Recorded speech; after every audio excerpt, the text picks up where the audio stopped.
நாமளே இன்றைக்கு ஒரு தவறு செய்து விட்டால் அது வெளி உலகத்துக்கு தெரியலனா அந்த தவறை தொடரக்கூடிய மக்களை நம்ம பார்க்கிறோம். சில பேர் சிகரெட் குடிக்கிற பழக்கம் இருக்கும். பாத்தீங்கன்னா வெளியில வணக்க வழிபாடு உள்ளவராக இருப்பார், வெளிப்படையில் நல்ல நண்பகத்தன்மைக்குரியவராக இருப்பார். ஆனா யாருக்கும் தெரியாம ஏதாவது ஒரு ஓரப்புறத்துல போய் சிகரெட்டை பிடிச்சிட்டு வருவார். யாருக்கும் தெரியலையே. இந்த பழக்கத்தை நாம விடுவோம் அப்படி நாம நினைக்கிறோம். ஆனா ஒரு தவறை ஒரு மனிதன் செய்வதாக இருந்தால் அதற்கு முன்பே அவன் என்ன நினைக்கிறோம்?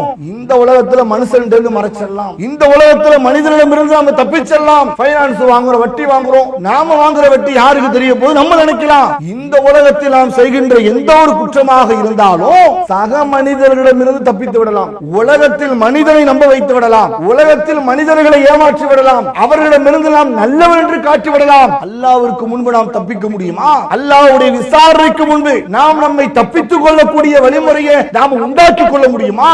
ஏக இறைவனின் சாந்தியும் சமாதானமும் நாம் அனைவர்கள் மீது என்றென்றும் நிலவூட்டமாக என்று பிரார்த்தனை செய்தவனாக, கண்ணியத்திற்குரிய எல்லாம் வல்ல அல்லாஹுவின் நல்லடியார்களே, அல்லாஹு ரப்புல் ஆலமீன் இந்த உலகிலே பல்வேறான படைப்புகளை அல்லாஹ் படைத்திருக்கின்றான்.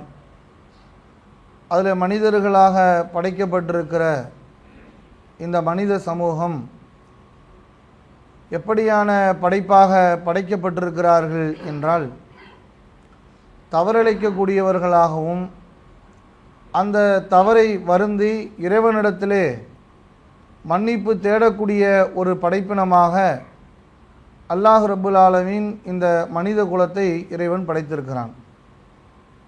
மனிதர்களை பொறுத்தவரைக்கும் பல்வேறான நிலைகளிலே பல தவறுகளை பாவங்களை செய்யக்கூடியவர்களாக இருப்பதை நாம் பார்க்கின்றோம்.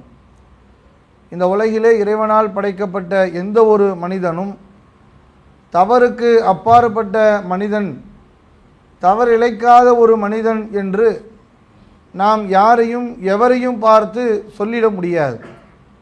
ஆக மனிதனுடைய வாழ்க்கையை தவறிழைக்கக்கூடியவராகவும் தவறுக்கு உட்பட்டவர்களாகவும் தான் அல்லாஹ் நம் வாழ்க்கை முறைகளை படைத்திருக்கிறான். அல்லாஹுடைய தூதர் ஸல்லல்லாஹு அலைஹி வஸல்லம் அவர்கள் சொல்லுகின்ற பொழுது, வல்லதி நஃப்ஸி பி யதிஹி லவ் லம் துத்னிபு லதஹபல்லாஹு பிக்கும். இந்த உலகத்தில் ஒரு மனிதன் தவறிழைக்காத மனிதர்களாக அவர்கள் இருப்பார்கள் என்று சொன்னால் அந்த சமூகத்தை அல்லாஹ் அழித்துவிட்டு அல்லாஹ் பாவம் செய்கின்ற ஒரு கூட்டத்தாரை, ஒரு சமூகத்தை அல்லாஹ் கொண்டு வருவான். அவர்கள் அல்லாஹ்விடத்திலே பாவ மன்னிப்பு தேடுவார்கள். ஃபயகுஃபிரு லஹும், அவர்களுடைய பாவத்தை அல்லாஹ் மன்னிப்பான் என்று அல்லாஹ்வுடைய தூதர் நமக்கு இந்த செய்தியை சொல்றாங்க. அப்ப இந்த உலகத்தில் படைக்கப்பட்டிருக்கிற எந்த ஒரு மனிதனாக இருந்தாலும் தவறிழைக்கக்கூடியவனாகத்தான் அல்லாஹ் இந்த உலகத்தில் மனிதனை படைத்திருக்கிறான். ஆனால் ஒரு இறை நம்பிக்கையாளருடைய பண்பு எப்படி இருக்க வேண்டுமாம்?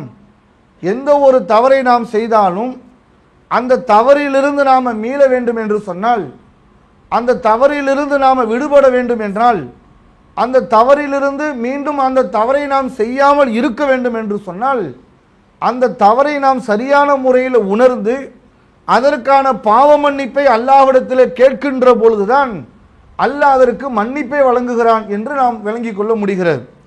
அல்லாஹுடைய தூதர் ஸல்லல்லாஹு அலைஹி வஸல்லம் அவர்கள் சொல்லுகிறார்கள், இன்றைக்கு உலகத்திலே பல்வேறான நிலையில் மனிதனுடைய நிலை நீங்கள் எடுத்து பாருங்க. பல தவறுகளை பண்ணி கொண்டே இருப்பார்கள், அந்த தவறை மீண்டும் மீண்டும் செய்து கொண்டே இருப்பார்கள். தொழுகை நீங்கள் எடுத்துக்கொள்ளலாம். ஜும்மாவுடைய தொழுகையில் பெரும் கூட்டங்களாக நாம் கூடுவோம். அதே அசர் தொழுகையில் பார்க்கின்ற பொழுது அந்த மக்களுடைய எண்ணிக்கை இருக்காது. அப்போ இது பாவத்தினுடைய நிலையில் தான் நமக்கு சேரும். ஆனால் நம்ம என்ன விளங்கி வைத்திருக்கிறோம்? நாம் வெறும் அல்லாஹ்விடத்திலே அல்ல எங்கள் பாவத்தை மன்னித்து விடு, எங்களுடைய தவறை நீ மன்னிச்சிடு என்று அல்லாஹ்விடத்தில் ஒரு அடியான் பாவ மன்னிப்பு கேட்டுவிட்டால் அதோடு நம்மளுடைய நிலை முடிந்து விட்டது என்று நாம் நினைக்கிறோம். ஆனால் இஸ்லாம் அப்படி சொல்லலை. இஸ்லாம் எப்படி சொல்லுகிறது என்றால், எந்த ஒரு மனிதனும் தான் என்ன பாவங்கள் செய்திருக்கிறானோ, என்ன குற்றங்களை செய்திருக்கிறானோ, அந்த குற்றத்தை முதலில் குற்றம் என்று அவன் உணர வேண்டும். அப்போதான் அந்த குற்றத்திற்கான பரிகாரம் அவனுக்கு கிடைக்கும், அதற்கான மன்னிப்பு கிடைக்கும் என்று இஸ்லாம் சொல்லுகிறது. அல்லாஹுடைய தூதர் ஸல்லல்லாஹு அலைஹி வஸல்லம் உடைய காலகட்டத்தில் அல்லாஹுடைய தூதர் தன்னுடைய மனைவியான ஆயிஷா ரலியல்லாஹு அன்ஹா அவர்களை பனு முஸ்தலிக் என்ற ஒரு போருக்கு அழைத்து செல்கிறார்கள். அந்த போருக்கு அழைத்து சென்று மீண்டும் மதீனாவை நோக்கி வராங்க. மதீனாவை நோக்கி வருகின்ற பொழுது ஒரு இடத்தில் தவறுதலாக விட்டுட்டு வந்துடுறாங்க. பின்னால் வந்த ஒரு நபித்தோழர் என்ன செய்கிறார் என்று சொன்னால், சஃப்வான் இப்னு முஅத்தல் என்று சொல்லப்படுகிற அந்த நபித்தோழர் ஆயிஷா ரலியல்லாஹு அன்ஹா அவர்களை பார்த்து மதீனாவிற்கு அவர்கள் வாகனத்திலே அழைத்து வருகிறார்கள்.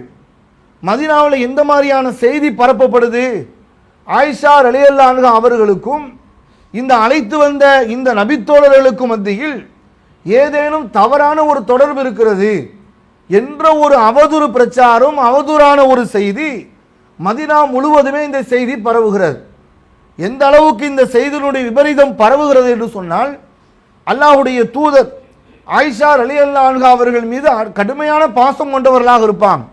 எந்த அளவுக்கு பாசம் என்று சொன்னால், அவர்கள் உணவை சாப்பிட்டு வைத்தால், ஒரு எலும்பு துண்டை கடித்து வைத்து விட்டார்கள் என்று சொன்னால், ஆயிஷா ரலியல்லாஹு அன்ஹா அவர்கள் எந்த பகுதியில் அந்த எலும்பு துண்டை கடித்தார்களோ அதே இடத்தில் அன்பை வெளிப்படுத்துவதற்காக வேண்டி அல்லாஹ்வுடைய தூதரும் அந்த எலும்பை கடிப்பார்களாம்.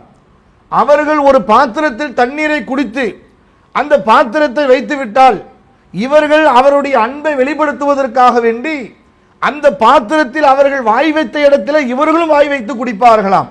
அப்படி ஒரு அன்புக்குரியவர்களாக, அப்படி ஒரு நேசத்திற்குரியவர்களாக, தன் மனைவியின் மீது பாசத்திற்குரியவர்களாக அல்லாஹ்வுடைய தூதர் இருந்தார்கள். இவர்களுக்குள்ளே இந்த நிலை இருக்கின்ற பொழுது கூட அல்லாஹ்வுடைய தூதருடைய அந்த கேள்வி ஆயிஷா ரலியல்லாஹு அன்ஹா அவர்களை பார்த்து எப்படியான கேள்வியாக இருந்தது தெரியுமா? ஆயிஷா அவர்களே, நீங்கள் ஒரு தவறு செய்திருந்தால் அந்த தவறுக்கு நீங்கள் அல்லாஹ்விடத்திலே மன்றாடுங்கள், அல்லாஹ்விடத்திலே நீங்கள் மன்னிப்பு தேடுங்கள். ஃபஇன்னல் அபுத இது எழுத்தரஃப, ஒரு அடியான் தன்னுடைய தவறை உணர்ந்து அல்லாஹ்விடத்தில் அவன் மன்னிப்பு கேட்கிறான் என்று சொன்னால், சும்ம தாப தாபல்லாஹு அலைஹி, அல்லாஹ் அந்த அடியானுடைய பாவத்தை மன்னித்து விடுவான் என்று அல்லாஹ்வுடைய தூதர் குறிப்பிடுறாங்க. பிறகு அல்லாஹ்விடத்தில் இருந்து அவங்க குற்றமற்றவர் என்ற செய்தி திருமறை குர்ஆனுடைய வசனங்கள் வருகிறது. அதில் ஆயிஷா ரலியல்லாஹு அன்ஹா அவர்கள் எந்த குற்றமும் செய்யவில்லை என்பதை அல்லாஹ் அந்த வசனத்தின் வழியாக நமக்கு நிரூபித்து விட்டான். அப்ப இந்த சம்பவத்தில் நமக்கு என்ன பாடம் சொல்லப்படுகிறது? எந்த ஒரு அடியான் இந்த உலகத்தில் பாவம் செய்தாலும் அந்த பாவத்திற்கான மன்னிப்பை எப்படி கேட்கணும்? எல்லாம் நீ மன்னிச்சிரு, நான் தொழாம இருந்துட்ட மன்னிச்சிரு, நான் பொய் பேசுவோனாக இருந்துட்ட மன்னிச்சிரு, நான் இந்த மாதிரி அசட்டையாக இருந்துட்ட மன்னித்து விடு என்று வெறும் மன்னிப்பை மட்டும் கேட்டுவிட்டு கடந்து செல்பவர்களாக நாம் இருக்கிறோம் என்று சொன்னால் அந்த மன்னிப்புக்கு எஃபெக்ட் இருக்காது, அந்த மன்னிப்புக்கு பவர் இருக்காது என்று இஸ்லாம் சொல்லுது. எப்படி மன்னிப்பு கேட்கணுமா? முதல்ல நம்ம தவற உணரணும். நாம் என்ன பாவம் செய்து கொண்டிருக்கிறோம், எதில் அலட்சியமாக இருக்கிறோம், எதில் பலவீனமாக இருக்கிறோம், எதில் பொடுபோக்குத்தன்மை கொண்டவர்களாக இருக்கிறோம், எந்த வரம்புகளை மீறுகிறோம், எந்த கட்டளைகளை செய்வதற்கு நாம தவறுகின்றோம், எந்த இறை போதனைகளை செய்யாமல் நம்முடைய வரம்பு மீறிய காரியங்களை செய்து கொண்டிருக்கிறோம் என்று முதலில் நம்மிடத்தில் அந்த தவறை பற்றியான புரிதல், தவறென்று ஒரு மனிதன் உணர்ந்தால் மட்டும்தான் அந்த தவறிலிருந்து மீளவும் முடியும், அல்லாஹ்விடமிருந்து மன்னிப்பு பெற முடியும். திருமறை குர்ஆனுடைய வரலாற்றை நீங்கள் எடுத்து பார்க்கலாம். ஆதம் அலைஹிஸ்ஸலாமுடைய வரலாற்றை பற்றி அல்லாஹ் சொல்கிறான். ஆதம் அலைஹிஸ்ஸலாம் அவர்கள் ஒரு தவறு இழைத்து விட்டார்கள். அல்லாஹ் மரத்தின் பக்கம் நெருங்க வேணாங்கிறான். மனைவியும் இவர்களும் போய் அந்த மரத்தை நெருங்கி அந்த கனிகளை இவர்கள் சுவைத்து விட்டார்கள், அல்லாஹ்வுடைய தண்டனைக்கும் ஆளாகி விட்டார்கள். இதில் ஆதம் அலைஹிஸ்ஸலாம் அவர்கள் எப்படி அல்லாஹ்ட்ட மன்னிப்பு கேட்கிறாங்க? ரப்பனா லலம்னா அன்ஃபுஸனா வ இல்லம் தௌஃபிர் லனா வ தர்ஹம்னா வ லகுனன்னா மினல் ஹாசிரின். யா அல்லாஹ், எங்களுக்கு நாங்களே அணிதலைத்து விட்டோம். எந்த மாதிரியான வாசகம் என்று நீங்கள் பாருங்கள். எங்களுக்கு நாங்களே அணிதலைத்து விட்டோம், எங்களை நீ மன்னித்து அருள் புரியவில்லை என்று சொன்னால் நாங்கள் நஷ்டமடைந்தவராக ஆகிவிடுவோம். நாங்கள் எங்களுக்கு நாங்களே பாவம் செய்து கொண்டோம், உன்னுடைய வரம்பை மீறிவிட்டோம், என்னை நீ மன்னித்து அருள் புரியவில்லை என்று சொன்னால் நாங்கள் நஷ்டமடைந்தவர் ஆகிவிடுவோம் என்று சொல்லி தங்களுடைய தவறை நியாயப்படுத்தல, தாங்கள் செய்த குற்றத்தை நியாயப்படுத்தல. மனிதனுடைய யதார்த்தமான தன்மை என்னவா இருக்கும்? ஏன்பா இந்த பாவம் பண்ற, நாங்க மட்டுமா தப்பு பண்றோம், உலகத்துல யாரும் பண்ணலையா, யாரும் இந்த குற்றம் செய்யலையா, அவன் பண்ணலையா, இவன் பண்ணலையா, அவர் செய்யலையா என்று தான் செய்கின்ற பாவத்தையும் தான் செய்கின்ற தீமையான காரியத்தையும் நியாயப்படுத்துவதை நம்ம பார்க்கலாம். அதை சரிப்படுத்துகின்ற காரியங்களை நோக்கி செல்லக்கூடியதான் பார்க்க முடியும். ஆனா அல்லாஹ்ட்ட ஒரு அடியான் எப்படி பாவ மன்னிப்பு கேட்கணுமா? யா அல்லாஹ், உன்னுடைய வரம்புகளை நான் மீறிவிட்டேன், உன்னுடைய கட்டளைகள் நான் மீறிவிட்டேன், அணிதலைத்து விட்டேன், என்ன நீ மன்னிக்கலன்னு சொன்னா நான் நஷ்டமடைந்தவராக ஆகிவிடுவோம் என்று சொல்லி தன்னுடைய தவறை ஒரு அடியான் உணர்ந்து கேட்க வேண்டும் இஸ்லாம் சொல்லுது. அல்லாஹ் அந்த வசனத்தில் சொல்கிறான், ஆதம் அலைஹிஸ்ஸலாம் அவர்கள் அல்லாஹ்விடத்தில் வார்த்தையை கேட்டார்கள், ஃபதாபா அலைஹி இன்னஹு தவ்வாபுர் ரஹீம், அல்லாஹ் அவருடைய பாவத்தை மன்னித்து விட்டான் என்று சொல்லி திருமறை குர்ஆனிலே அல்லாஹ் சொல்வதை பார்க்கிறோம். இது போன்று நீங்கள் பல்வேறான வரலாறுகளை நீங்கள் பார்க்கலாம். நூஹ் அலைஹிஸ்ஸலாம் அவர்களும் ஒரு தவறு செய்தார்கள். 950 ஆண்டு காலம் ஒரு இறை தூதராக இருந்தவர். அவருடைய வாழ்க்கையில ஒரு பிழை செய்திருந்தார். என்ன பிழை என்று கேட்டால், நூஹ் அலைஹிஸ்ஸலாமுடைய மகன் இஸ்லாத்தை ஏற்றுக்கொள்ளல. நூஹ் அலைஹிஸ்ஸலாமுடைய மகன் இஸ்லாத்தின் பக்கம் அவர் வரவில்லை. அந்த சமூகத்தை அழிக்கின்ற அந்த சூழல் வருகின்ற பொழுது நூஹ் அலைஹிஸ்ஸலாம் அவங்க என்ன பண்றாங்க, தன்னுடைய மகனுக்காக வேண்டி துஆ செய்யறாங்க. தன்னுடைய மகனுக்காக வேண்டி அல்லாஹ்விடத்தில் யா அல்லாஹ் இவரை மன்னிச்சிருன்னு சொல்லி அல்லாஹ்விடத்தில் பாவ மன்னிப்பு கேட்கிறார்கள், பிரார்த்தனை செய்கிறார்கள். அல்லாஹ் நூஹ் அலைஹிஸ்ஸலாம் அவர்கள் சொல்றான், யா நூஹ் இன்னஹு லைஸ மின் அஹ்லிக, இவர் உன்னுடைய குடும்பத்தை சார்ந்தவர் கிடையாது. நீ யாருக்காண்டி துஆ செய்றீங்க? உங்களுடைய பிள்ளை உங்களுடைய குடும்பத்தை சார்ந்தவரா? அவர் இஸ்லாத்துக்குள்ளே வரல, அவர் உங்கள் குடும்பத்தை சார்ந்தவர் இல்லை என்று அல்லாஹ் நூஹ் அலைஹிஸ்ஸலாம் அவர்களை கண்டித்ததற்கு பிறகு நூஹ் அலைஹிஸ்ஸலாம் அவங்க எப்படி அல்லாஹ்ட்ட துஆ செய்தார்களாம்? கால ரப்பி இன்னி அஊது பிக்க மின் அஸ்ஸாலிக மா லைஸ லி பிஹி இல்முன், யா அல்லாஹ், எனக்கு ஞானம் இல்லாத, எனக்கு அறிவில்லாத ஒன்றை உன்னிடத்தில் நான் துஆ செய்து விட்டேன். வஹில்லம் தஃபிர்னி, என்னை மன்னித்திரல்லா, வ தர்ஹம்னி லனகூலன்ன மினல் ஹாசிரீன், நீ மன்னித்து எனக்கு அருள் புரியவில்லை என்று சொன்னால் நாங்கள் நஷ்டமடைந்தவராக ஆகிவிடுவோம் என்று அவங்க பிரார்த்தனை செய்தார்கள் என்று பார்க்கிறோம். அப்ப முதல்ல ஒரு மனிதன் இறைவனிடத்திலே பாவ மன்னிப்பு கேட்கின்ற பொழுது எந்த மாதிரியான மனநிலையில் இருந்து நம்ம கேட்கணுமா? தப்பை முதல்ல உணரணும், தப்புன்னு உணரணும். நீங்க குடும்பங்களிலே பார்க்கலாம், 2 நண்பர்கள் சண்டையிட்டுக் கொள்வார்கள். ஒரு கணவன் மனைவிக்குள்ள ஒரு சண்டை ஏற்படும். ஒரு சமாதானம் ஏற்படுத்துகின்ற ஒரு முயற்சியில் நம்ம ஈடுபட்டோம்னு சொன்னா சபைக்காக வேண்டி சிலர்கள் ஏற்றுக்கொள்வார்கள். ஆமா, நீங்க சொல்றதெல்லாம் சரிதான், நாங்கள் ஏற்றுக்கொள்கிறோம், ஒற்றுமையாக இருக்கிறோம் அப்படின்னு சபைக்குன்னு சில பேர் ஏத்துட்டு போவாங்க. வீட்டுக்கு போனா திரும்பி அதே சண்டை நடக்கும், வீட்டுக்கு போனா மீண்டும் அதே பிரச்சனை நடக்கும். அப்ப தவறுன்னு ஒரு மனிதன் உணராமல் ஒரு தவறிலிருந்து விடுபடுகிறான் என்று சொன்னால் அந்த தவறிலிருந்து முழுமையாக விடுபட முடியுமா? முழுமையாக அவன் தன்னை அதிலிருந்து விடுபடுத்திக் கொள்வான் என்று கேட்டால் விடுபட மாட்டான். அப்ப முதல்ல ஒரு மனிதன் ஒரு பாவ செயலை விட்டு எப்ப மீள முடியும்?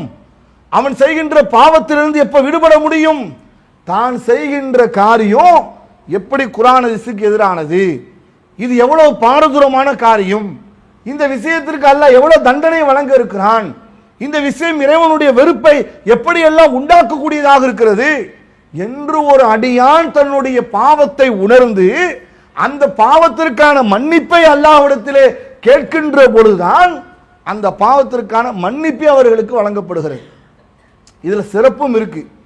ஒரு மனிதன் தன்னுடைய தவறை உணர்ந்து தான் செய்கின்ற பாவமான காரியத்தை, தான் செய்கின்ற குற்றச் செயலை உணர்ந்து அல்லாஹ்விடத்திலே மன்றாடுகிறான், அழுகிறான். யா அல்லாஹ், நான் தொழுகையில் இப்படி ஆயிட்டேன், கொடுக்கல் வாங்குதல்ல இப்படி பலவீனமாக இருந்துட்டேன், என்னுடைய பேச்சு முறைகளில் நான் பொய் பேசுபவனாக இருந்துட்டேன், என்னுடைய குடும்பங்களில் நீதமாக நடக்காமல் இருந்துட்டேன், இப்படின்னு ஏதேனும் ஒரு குறைகள் இருக்கும், பலவீனம் இருக்கும்ல. இந்த பலவீனங்களை உணர்ந்து அல்லாஹ்விடத்தில் ஒருவர் மன்றாடி தன்னுடைய தவறை ஒப்புக்கொண்டு அவர் கேட்டால் அவருக்கு எப்படியான சிறப்புகள் வழங்கப்படுது தெரியுமா? எப்படியான நன்மைகள் வழங்கப்படுது தெரியுமா? அதுவும் ஹதீசுகளை பார்க்க முடிகிறது. அல்லாஹ்வுடைய தூதருடைய காலகட்டத்திலே தபூக் போர் நடைபெற்றது. இதற்கு சஹாபாக்களுக்கெல்லாம் அழைப்பு கொடுக்கப்படுது. எல்லா நபித்தோழர்களும் அந்த போரிலே கலந்து கொள்கிறார்கள். இதுல ஒரு 50ற்கு மேற்பட்ட நபித்தோழர்கள் இந்த யுத்த காலத்திலே கலந்து கொள்ளவில்லை. சில பேர் சோம்பேறியின் காரணத்தினால், சில பேர் நாளை செல்லலாம் என்று நினைத்து அலட்சியத்தின் காரணத்தினால், ஏதோ சில காரணங்களால் அந்த போருக்கு போக முடியல. அல்லாஹ்வுடைய தூதர் மதீனாவுக்கு வந்து எல்லா நபித்தோழர்களையும் அழைக்கிறார்கள். யாரெல்லாம் இந்த போருக்கு வரலையோ எல்லாரும் வந்து காரணங்களை சொல்லணும், அவர்களுடைய காரணங்களை தெரிவிக்க வேண்டும் என்று அல்லாஹ்வுடைய தூதர் அழைப்பு கொடுக்கிறாங்க. எல்லாரும் வந்து ஒருவன் பின் ஒருவராக தங்களுடைய காரணங்களை சொல்லிவிட்டு செல்கிறார்கள். பொய்யான காரணங்களையும் அந்த சூழலுக்கு ஏற்ப காரணங்களையும் சொல்லிவிட்டு அல்லாஹ்வுடைய தூதரிடமிருந்து அவர்கள் கடந்து சென்று விடுகிறார்கள். இதுல 3 நபர்கள் காப் இப்னு மாலிக் என்று சொல்லப்படுகிற ஒரு நபித்தோழர், ஹிலால் இப்னு உமையா என்று சொல்லப்படுகிற ஒரு நபித்தோழர், முராரா இப்னு ரபி என்று சொல்லப்படுகிற நபித்தோழர். இந்த 3 பேர் என்ன பண்றாங்க, அல்லாஹ்வுடைய தூதர்கிட்ட போய் பொய் சொல்ல மனசு வரல. அவங்களுக்கு பொய்ய சொல்லி ஏதாவது சாக்கு போக்குகள் சொல்லிட்டு போயிருக்கலாம். ஆனா அந்த மனசு அவங்களுக்கு தோன்றல. நம்ம உண்மையை சொல்லுவோம், எங்கள்கிட்ட வாகனம் இருந்தது, எங்கள்கிட்ட வசதி வாய்ப்புகள் இருந்தது, ஆனால் ஏதோ ஒரு அலட்சியத்தின் காரணத்தினால் இந்த போரில் எங்களால் கலந்து கொள்ள முடியலன்னு சொல்லி அவர்கள் உண்மையை ஒற்றுக்கொண்டார்கள். உண்மையை ஒற்றுக்கொண்டும் அவர்களுக்கு தண்டனை வழங்கப்படுது. என்ன தண்டனை? இவங்கள்ட்ட யாரும் பேசக்கூடாது, யாரும் எந்த உறவுகளை வைத்துக் கொள்ளக்கூடாது என்று ஒரு தண்டனை கொடுக்கப்படுது. இந்த தண்டனை 50 நாள் அளவுக்கு நீளுது. கடுமையான பதட்டமான காலம், இவர்களுக்கும் சோதனையான ஒரு காலம். இதில் ஹிலால் இப்னு உமையா என்று சொல்லப்படுகிற இந்த நபித்தோழர் வயது முதிர்ந்தவர்.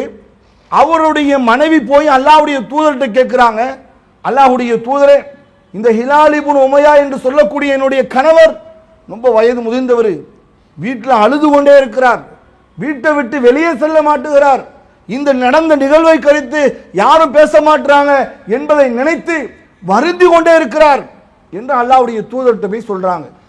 அப்ப அல்லாஹ்வுடைய தூதர் சொல்றாங்க, நீங்கள் அவருக்கு உணவு பரிமாறுகின்ற விஷயத்தில் மட்டும் உதவி செய்யுங்கள், வேற காரியத்தில் அவங்கள்ட்ட உதவி செய்யக்கூடாது என்று சொல்லி அனுப்பப்படுது. இந்த விஷயத்தில் அல்லாஹ் சூரத்துல் தௌபாவுல 118வது வசனத்தில் அல்லாஹ் சொல்லி காட்டுறான், வல்லன்னு அல்லாஹ் மல்ஜா மினல்லா, அவர்கள் நினைத்தார்கள், எப்படி எண்ணினார்கள் என்று சொன்னால், அல்லாஹ்விடத்தில் தவிர இதற்கான பரிகாரம், அவனை தவிர பாதுகாக்கக்கூடியவன் வேறு யாரும் இல்லை என்று அவர்கள் நினைத்தார்கள். எனவே சும்ம தாப அலைஹிம் லியதூபு, அவங்களுடைய பாவத்தை, அவர்களுடைய பாவத்திற்கான மன்னிப்பை நாம் வழங்கினோம் என்று அல்லாஹ் தன் வேதத்திலே சொல்லி காட்டுகிறான். ஒரு மனிதன் தன் தவறை உணர்ந்தால் அந்த தவறை உணர்பவருக்கு அல்லாஹ் கொடுக்கிற கிஃப்ட் என்ன தெரியுமா? மன்னிப்பை வழங்குறேங்கிறான், மன்னிப்பு அவர்களுக்கு வழங்கப்படுதுங்கிறான். அல்லாஹ்வுடைய தூதருடைய சபையில மாயிஸ் பின் மாலிக் என்று சொல்லப்படுகிற ஒரு நபி தோழர், இவர்கள் அல்லாஹ்வுடைய தூதர்கிட்ட வந்து ஒரு மானக்கேடான செயலை செய்துவிட்டேன் என்று ஒப்புக்கொள்கிறார்கள். விபச்சாரம் செய்தால் என்ன தண்டனை? மரண தண்டனை. தானாக வந்து ஒப்புக்கொண்டால் இப்படியான கடுமையான தண்டனை இருக்கு என்று தெரிந்து கொண்டும் இந்த மாயிஸ் பின் மாலிக் என்ற இந்த நபித்தோழர் என்ன பண்றாங்கன்னா, அல்லாஹ்வுடைய தூதர்கிட்ட வந்து சொல்றாங்க, அல்லாஹ்வுடைய தூதரே, நான் தவறு இழைத்து விட்டேன், எனக்கான தண்டனையை கொடுங்கிறாங்க. ரசூலுல்லாஹ் நம்பல, இவர் அப்படிலாம் செய்திருக்க மாட்டாரு, இவர் சபையில் ஒரு நம்பகமான கூறியவராக இருக்கிறாரு, அவர் ஏதாவது மனநிலை சரியில்லாமல் இப்படி சொல்கிறாரா என்று சோதித்து பாருங்கள் என்றெல்லாம் சொல்லப்படுது. நபித்தோழர்கள் எல்லாம் சோதித்து பார்த்துட்டு சொல்றாங்க, அல்லாஹ்வுடைய தூதரே, இவர்கள் தெளிவான மனநிலை தான் சொல்கிறார், தெளிவான மனநிலை தான் சொல்கிறார், இவர் தன்னுடைய தப்பை அவர் செய்துவிட்டது என்பதை தெளிவான மனநிலை தான் சொல்கிறார் என்று சொல்லி சஹாபாக்கள் சொல்றாங்க. அப்ப அவருக்கு தண்டனை வழங்கப்படுது. அந்த தண்டனை குறித்து அல்லாஹ்வுடைய தூதர் சொல்றாங்க, லக்கது தாப தௌபத்தன், இவருடைய இந்த பாவத்திற்கான மன்னிப்பு இருக்குல்ல, தான் தவற உணர்ந்து தான் செய்த குற்றத்திற்கான மன்னிப்பை மறைச்சிருக்கலாம், மறுமையில போய் நாம என்ன நடக்க போகுதுன்னு பார்த்திருக்கலாம், உலகத்தில் 4 பேருக்கு முன்னாடி நல்லவனாக இருக்கலாம் என்று நினைத்திருக்கலாம். அல்லாஹ்வுடைய தூதர் சொல்கிறார்கள், இவருக்கு வழங்கப்பட்ட இந்த பாவ மன்னிப்பு மதீனத்து வாசிகளுக்கு லவசாத்திஹா, பிரித்து கொடுத்தால் போதுமானது. இவருக்கு வழங்கப்பட்ட பாவ மன்னிப்பு இருக்குல்ல, மதீனாவாசிகளுக்கு பிரித்து கொடுத்தால் போதுமான அளவுக்கு இவருக்கு பாவ மன்னிப்பு வழங்கப்பட்டிருக்கிறது என்று அல்லாஹ்வுடைய தூதர் சொன்னார்கள். அப்போ எவ்வளவு ஒரு சிறப்பு இருக்கு என்பதை நாம சிந்திக்கணும். அப்போ பாவ மன்னிப்பு என்பது வெறும் வார்த்தைகளாக, வெறும் வார்த்தை வடிவில் மன்னித்துக் கொள்ளுங்கள் என்று நாம கடந்து போவது கிடையாது. அல்லாஹ்விடத்திலே அல்லாஹ் மன்னித்து விடு என்று சொல்லி வெறும் வார்த்தை அளவில் சொல்லிட்டு நாம சென்று சொல்லக்கூடிய ஒன்று கிடையாது. நம்ம தவறை உணர்ந்து அந்த தவறுக்கு வருந்தி அந்த தவறை மீண்டும் செய்யாத வகையில், அந்த தவறின் பக்கம் மீண்டும் போகாத வகையில், எந்த குற்றத்திற்கான மன்னிப்பை அல்லாஹ்விடத்தில் நாம் முறையிட்டோமோ அந்த குற்றத்தை மீண்டும் செய்யாத வகையில் நம்மளுடைய மன்னிப்பை நாம முறையிடக்கூடியவர்களாக இருக்க வேண்டும். அந்த மன்னிப்புக்கு தான் அல்லாஹ் சிறப்பு கொடுக்கிறான். அந்த மன்னிப்புக்கு தான் அல்லாஹ்விடத்தில் கண்ணியம் வழங்கப்படுது. இன்னொரு சம்பவத்தை நீங்கள் பாருங்கள். அல்லாஹ்வுடைய தூதருடைய காலகட்டத்தில் பனு ஹாமித் என்ற ஒரு கோத்திரத்தை சார்ந்த ஒரு பெண்மணி ஒரு விபச்சார குற்றத்தை செய்து விடுகிறாள். அல்லாஹ்வுடைய தூதர்கிட்ட வந்து, அல்லாஹ்வுடைய தூதரை, நான் இந்த மாதிரி ஒரு மானக்கேடான விஷயத்தை செய்து விட்டேன், எனக்கு நீங்கள் தண்டனை கொடுங்கிறாங்க. ரசூலுல்லாஹ் சொல்றாங்க, உங்களுடைய குழந்தையை பெற்றெடுத்ததற்கு பிறகு மீண்டு வான்னு அனுப்புறாங்க. அந்த பெண்ணு குழந்தையை பெற்றெடுத்ததற்கு பிறகு மீண்டு வருகிறார். அல்லாஹ்வுடைய தூதர் அந்த குழந்தையை பெற்றெடுத்ததற்கு பிறகு, அந்த பெண் வந்ததற்கு பிறகு அல்லாஹ்வுடைய தூதர் சொல்கிறார்கள், இந்த குழந்தை பால் குடி பருவம் மறந்ததற்கு பிறகு 2 ஆண்டு அது மறந்ததற்கு பிறகு மீண்டு வா என்று சொல்கிறார்கள். அதுவும் கடந்ததற்கு பிறகு மீண்டு வராங்க. தப்பிச்சு போகலாமா இல்லையா? அந்த காலகட்டங்களில் அவங்க எப்படி வேண்டுமானாலும் அந்த செய்திகளில் இருந்து அவர்கள் மாறி இருக்கலாமா இல்லையா? நாமளே இன்றைக்கு ஒரு தவறு செய்து விட்டால் அது வெளி உலகத்துக்கு தெரியலனா அந்த தவறை தொடரக்கூடிய மக்களை நம்ம பார்க்கிறோம். சில பேர் சிகரெட்டு குடிக்கிற பழக்கம் இருக்கும். பார்த்தீங்கன்னா வெளியில வணக்க வழிபாடு உள்ளவராக இருப்பார், வெளிப்படையில் நல்ல நண்பகத்தன்மைக்குரியவராக இருப்பார். ஆனால் யாருக்கும் தெரியாம ஏதாவது ஒரு ஓரப்புறத்தில் போய் சிகரெட்டை பிடிச்சிட்டு வருவார். யாருக்கும் தான் தெரியலையே, நாம பிடிப்பது யாருக்கும் தான் தெரியலையே, இந்த பழக்கத்தை நாம ஏன் விடணும் அப்படி நாம நினைக்கிறோம். ஆனால் ஒரு தவறை ஒரு மனிதன் செய்வதாக இருந்தால் அதற்கு முன்பே அவன் என்ன நினைக்கணும்? இந்த உலகத்தில் மனுஷன்ட்டு மறைச்சிடலாம், இந்த உலகத்தில் மனிதனிடமிருந்து நாம தப்பிச்சிடலாம். ஃபைனான்ஸ் வாங்குறோம், வட்டி வாங்குறோம், நாம வாங்குற வட்டி யாருக்கு தெரிய போது நம்ம நினைக்கலாம். இந்த உலகத்தில் நாம் செய்கின்ற எந்த ஒரு குற்றமாக இருந்தாலும் சக மனிதர்களிடமிருந்து தப்பித்து விடலாம். இந்த பெண்ணுடைய வரலாறு அதுதான் நமக்கு சொல்கிறது. உலகத்தில் மனிதனை நம்ப வைத்து விடலாம், உலகத்தில் மனிதர்களை ஏமாற்றி விடலாம், உலகத்தில் சக மனிதர்களை எப்படி வேண்டுமானாலும் நம்பிக்கை ஏற்படுத்தி அவர்களிடமிருந்து நாம் நல்லவர் என்று காட்டிவிடலாம். அல்லாஹ்விற்கு முன்பு நாம் தப்பிக்க முடியுமா? அல்லாஹ்வுடைய விசாரணைக்கு முன்பு நாம் நம்மை தப்பித்துக் கொள்ளக்கூடிய வழிமுறையை நாம் உண்டாக்கி கொள்ள முடியுமா? அப்ப அதை அவர்கள் உணர்கிறார்கள். அதை உணர்ந்து அல்லாஹ்வுடைய தூதர்கிட்ட மீண்டு வராங்க. அல்லாஹ்வுடைய தூதரே, எங்களுக்கு தண்டனையை கொடுங்க. தண்டனை கொடுக்கப்படுது. அப்ப அந்த தண்டனைக்கு அல்லாஹ்வுடைய தூதர் சொல்றாங்க, லக்கது தாப தௌபத்தன், இந்த பெண்ணுக்கு வழங்கப்பட்ட பாவ மன்னிப்பு இருக்குல்ல, இத மதீனத்து வாசிகளில் 70 நபர்களுக்கு பிரித்து கொடுத்தால் அது போதுமானதாக இருக்கும். ஒரு நபருக்கு வழங்கப்பட்ட பாவ மன்னிப்பு 70 பேருக்கு வழங்கப்படுகின்ற பாவ மன்னிப்புக்கு ஒப்பானதாக இருந்திருக்கிறது. அப்ப எவ்வளவு பெரிய சிறப்பு என்று நீங்கள் பாருங்கள். அப்ப எனவே நாமளும் நம்முடைய வாழ்க்கையில் பல தவறுகளை நாம் செய்யக்கூடியவர்களாக, தவறளிக்கக்கூடியவர்களாக நாம இருப்போம். அந்த தவறுகளிலிருந்து நாம மீள வேண்டும். பல நன்மையான காரியங்களை நோக்கி நாம விரையணும். அல்லாஹ்விடத்திலே பாவ மன்னிப்பு கேட்கணும். அந்த பாவ மன்னிப்பு எதை நோக்கி நாம் கேட்டோமோ அந்த பாவத்தை நோக்கி மீண்டும் செல்லாதவர்களாக நாம இருக்கணும். அப்ப அந்த மாதிரி நம்முடைய பலவீனங்களை இறைவனிடத்தில் நாம் முன்னிட்டு நாம் அல்லாஹ்விடத்தில் கேட்கின்ற பொழுது அல்லாஹ் அதற்கு மன்னிப்பை வழங்கக்கூடியவனாக இருக்கிறான். நியாயப்படுத்தி கொண்டு நான் மட்டும்தான் தொழுகலையா, சுபு தொழுக சில பேர் தொழுகிறது இல்லை, காலம் ஃபுல்லா தொழுகிறது இல்லை, எத்தனை பாவ மன்னிப்பு கேட்பாங்க? ஜும்மால வந்து பாவ மன்னிப்பு கேட்டால் அல்லாஹ் மன்னிச்சிருவானா? அப்புறம் அசர் தொழுகிறது இல்லை, காலம் ஃபுல்லா சுபுகும் அசரும் தொழாத மக்கள் இருக்கிறாங்க. அந்த பாவத்தை செய்துவிட்டு அந்த பாவத்திலிருந்து மீண்டும் மீண்டும் மீளாமல் இதை தொடர்ச்சியாக செய்து கொண்டிருக்கிறோம் என்று சொன்னால் நாம் அதை தப்புனே உணரலன்னு அர்த்தம். ஃபஜர் தொழாம இருக்கிறோம் தப்புன்னு உணரல, அசர் தொழாம இருக்கிறோம்னா தப்புன்னு உணரல, பேச்சில நாம நியாயமாக நடக்கலைன்னா அதை தப்புன்னு உணரல, நீதமாக நடக்கலைன்னா தப்புன்னு உணரல. என்றைக்கு நாம் செய்கின்ற குற்றத்தை தப்பென்று உணர்கிறோமோ அதுதான் நமக்கான பரிகாரமாக இருக்கும். ஒரு ஆளுக்கு நீதிமன்றத்தில் தண்டனை வழங்கப்படுது, பல வருடம் குற்ற செயலை செய்திருக்கிறார், அவருக்கு எத்தனை முறை தண்டனை கொடுத்தாலும் அந்த தண்டனை எப்போ பயனளிக்கும்? அவன் செய்கிறத தப்புன்னு ஒன்றா தான் தண்டனை பயனளிக்கும். இல்லைங்க, ஒரு வரலாற்றை கூட பார்க்கலாம். அல்லாஹுடைய தூதருடைய காலகட்டத்தில் ஒரு நபர் வந்து முந்தைய காலத்தில் நடந்த ஒரு சம்பவத்தை ரசூலுல்லாஹ் சொல்கிறாங்க. 100 கொலை ஒருவர் செய்து விடுகிறார், 99 கொலை பண்ணிடுறார். 99 கொலை அவர் செய்துவிட்டு அவர் அதிலிருந்து திருந்தணும்னு நினைக்கிறார்.